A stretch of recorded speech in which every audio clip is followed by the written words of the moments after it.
What's up guys, today I'm going to be showing you how to make homemade apple pie. This recipe calls for a 9-inch pie crust, and you can either use store-bought pie crust or you can make your pie crust at home. If you decide to make your pie crust at home, you can find a great recipe in the description. Now let's get started. The first step of this recipe is to peel, core, and then slice 10 cups of Granny Smith apples, which comes out to about 7 apples. We decided to use Granny Smith apples because of the fact that they are a little bit more tart than other apples. We thought that since we're adding a bunch of sugar to the filling, that the tartness of the Granny Smith apple would help to balance the sweetness, giving a much better flavor to the filling. So now that the apples have been peeled, you can core them and then cut them into 1/4-inch slices. Once all of your apples have been sliced, transfer them to a large mixing bowl and then add to them 3/4 of a cup of sugar, 1/3 cup all-purpose flour, 2 tablespoons of lemon juice, 1 teaspoon of ground cinnamon, a pinch of salt, and then mix this up until all of your dry ingredients are incorporated. After mixing, let the apples macerate or sit at room temperature for about 20 minutes, and this is going to help draw out some of the juices from the apples and help to make sure that your apple pie filling is nice and gooey after baking. While your apple pie filling is macerating, you can move your oven rack to the bottom shelf and preheat your oven to 425 degrees Fahrenheit. Now that your oven is preheating, it's time to prepare your pie crust. So start by flouring your rolling surface and then your dough, and then let your dough sit for about 5 minutes before you start rolling. This is going to allow it to come up in temperature and make it easier to roll out. After the dough is sat for about 5 minutes, flour your rolling pin and then begin to roll out your pie crust. When rolling out a pie crust or any pastry, it's best to roll from the center of the dough out to the end of the dough without rolling past the end. This is going to make sure that your pie crust doesn't stick to the rolling surface. When you're done rolling out your bottom crust, it should measure about 12 inches across on all sides and about 1/8 of an inch thick. This will give you plenty of room to work with when forming your pie crust.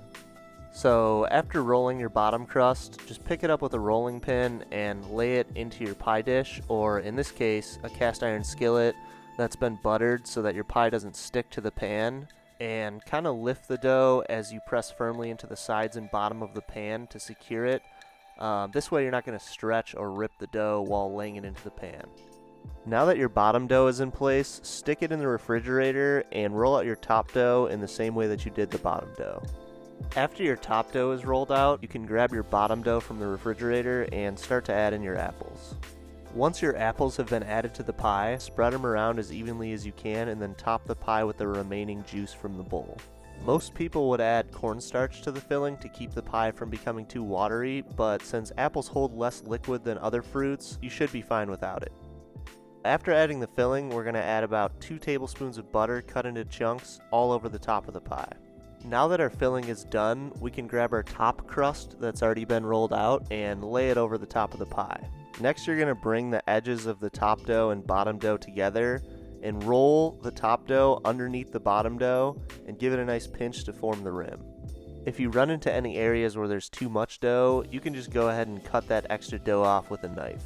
Don't throw that extra dough away, hold on to it just in case you need to fix any mistakes. So now that the top of the pie is in its place and secured, I like to go around the rim and kind of elevate it a little bit. This will make it a lot easier when it comes time to crimp the edges.